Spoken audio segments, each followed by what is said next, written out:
اعوذ باللہ من الشیطان الرجیم بسم اللہ الرحمن الرحیم۔ سیرت النبی صلی اللہ علیہ وآلہ وسلم۔ 100 اونٹوں کی قربانی۔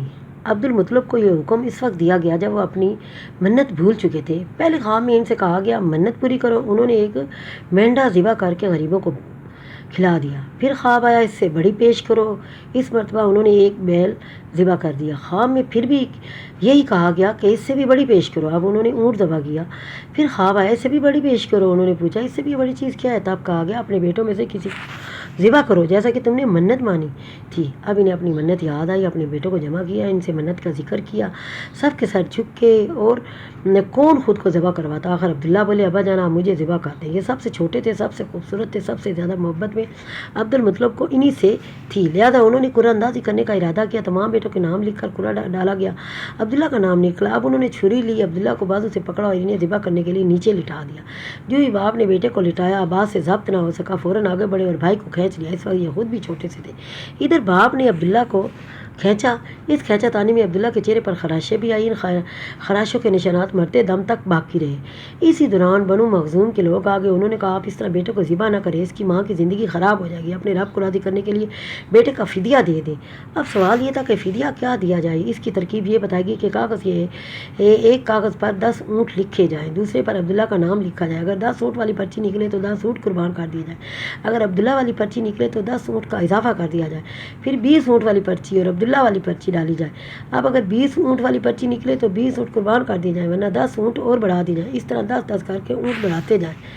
عبد المطلب نے ایسا ہی کیا ہے، 10 اونٹ بڑھاتے چلے گئے، ہر بار عبداللہ کا نام نکلتا چلا گیا، یہاں تک کہ اونٹوں کی تعداد 100 تک پہنچ گئی۔ تب کہیں جا کر اونٹوں والی پرچی نکلی، اس طرح ان کی جان کے بدلے 100 اونٹ قربان کیے گئے۔ عبداللہ کو اب پورا اطمینان ہو گیا کہ اللہ تعالیٰ نے عبداللہ کے بدلے 100 اونٹوں کی قربانی منظور کر لیا۔ انہوں نے کعبے کے پاس 100 اونٹ قربان کیے اور کسی کو کھانے سے نہ روکا، سب انسانوں، جانوروں اور پرندوں نے ان کو کھایا۔ امام زبیری کہتے ہیں کہ مطلب پہلے آدمی ہیں جنہوں نے آدمی کی جان کی قیمت 100 اونٹ دینے کا طریقہ شروع کیا۔ اس سے پہلے 10 اونٹ دیے جاتے تھے، اس کے بعد یہ طریقہ سارے عرب میں جاری ہو گیا، گویا قانون بن گیا کہ آدمی کا فدیہ 100 اونٹ ہے۔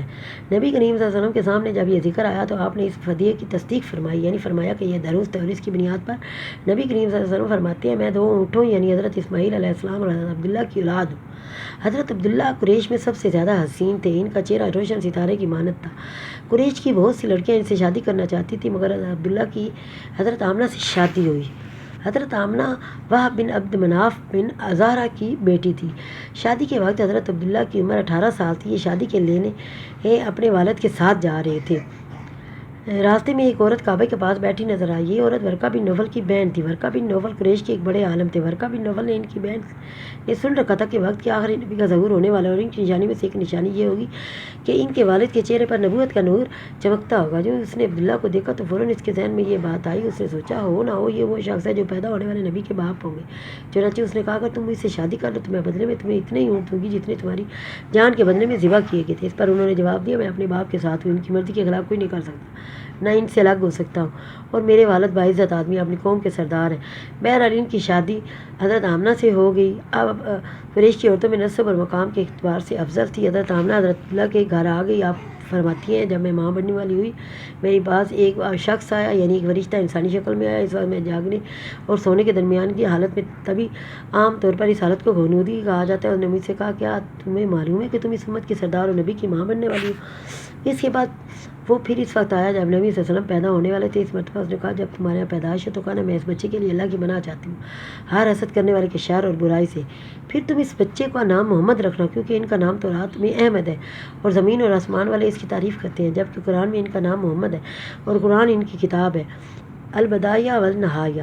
ایک روایت کے مطابق فرشتے نے ان سے یہ کہا تم وقت سردار کی ماں بننے والی، اس بچے کی نشانی یہ ہوگی کہ اس کے ساتھ ایک نور ظاہر ہوگا جس سے ملک شام اور بصرہ کے محلات بھر جائیں گے۔ جب وہ بچہ پیدا ہو جائے گا تو اس کا نام محمد رکھنا، کیونکہ تورات میں ان کا نام احمد ہے کہ آسمان اور زمین والے ان کی تعریف کرتے ہیں، اور انجیل میں ان کا نام احمد ہے کہ آسمان اور زمین والے ان کی تعریف کرتے ہیں، اور قرآن میں ان کا نام محمد ہے۔ حضرت عبداللہ کے چہرے میں جو نور چمکتا تھا شادی کے بعد حضرت آمنہ کے چہرے میں آ گیا تھا۔ امام زبیری کے فرماتے ہیں حاکم نے یہ روایت بیان کی اور اس کو صحیح قرار دیا کہ صحابہ رضی اللہ تعالیٰ نے حضور کریم صلی اللہ علیہ وسلم سے عرض کیا، اے اللہ کے رسول ہمیں اپنے بارے میں کچھ بتائیے۔ آپ صلی اللہ علیہ وسلم نے ارشاد فرمایا، میں اپنے باپ ابراہیم علیہ السلام کی دعاؤں، اپنے بھائی عیسیٰ علیہ السلام کی بشارت اور خوشخبری ہوں۔ جب میں اپنی والدہ کی شکل میں آیا تو انہوں نے دیکھا گویا ان سے ایک نور ظاہر ہوا جس سے ملک شام میں بصرہ کے محلات روشن ہو گئے۔ حضرت آمنہ نے حضرت حلیمہ سعدیہ سے فرمایا، میرے اس بچے کی شان نرالی ہے، یہ میرے پیٹ میں تھے تو مجھے کوئی بوجھ اور تھکن محسوس نہیں ہوئی۔ حضرت عیسیٰ علیہ السلام وہ آخری پیغمبر ہے جنہوں نے آپ صلی اللہ علیہ وسلم کی آمد کی خوشخبری سنائی ہے۔ اس بشارت کا ذکر قرآن میں بھی ہے، سورہ صف میں بھی اللہ تعالیٰ فرماتے ہیں، اور اس طرح وہ وقت بھی قابل ذکر ہے جبکہ عیسیٰ ابن مریم علیہ السلام نے فرمایا، بنی اسرائیل میں تمہارے پاس اللہ کا بھیجا آیا ہوں کہ مجھ سے پہلے تورات آ چکے، میں اس کی تصدیق کرنے والا آیا ہوں، اور میرے بعد جو ایک رسول آنے والا ہے اس کا نام مبارک احمد ہوگا، میں اس کی بشارت دینے والا آیا ہوں۔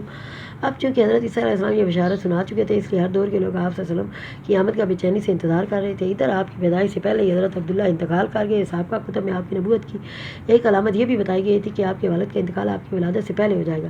حضرت عبداللہ ایک تجارتی قافلے کے ساتھ تجارت کے لیے گئے تھے، اس دوران بیمار ہو گئے اور کمزور ہو کر واپس لوٹے۔ قافلہ مدینہ منورہ سے گزرا تو حضرت عبداللہ اپنی ننیال یعنی بنو نجار کے یہاں ٹھہرے۔ ان کی والدہ بنو نجار سے تھی، ایک ماہ تک بیمار ہوئے، انتقال کر کے انہیں یہیں دفن کر دیا گیا۔ تجارتی قافلہ جب حضرت عبداللہ کے بغیر مکہ مکرمہ پہنچا اور عبد المطلب کو پتہ چلا کہ ان کے بیٹے عبداللہ بیمار ہو گئے اور مدینہ منورہ میں اپنی ننیال میں، تو انہیں لانے کے لیے عبد المطلب نے اپنے بیٹے زبیر کو بھیجا۔ جب یہ وہاں پہنچے تو عبداللہ کا انتقال ہو چکا تھا۔ مطلب یہ کہ آپ صلی اللہ علیہ وسلم نے اس دنیا میں اپنے والد کی وفات کے چند ماہ بعد تشریف لائے۔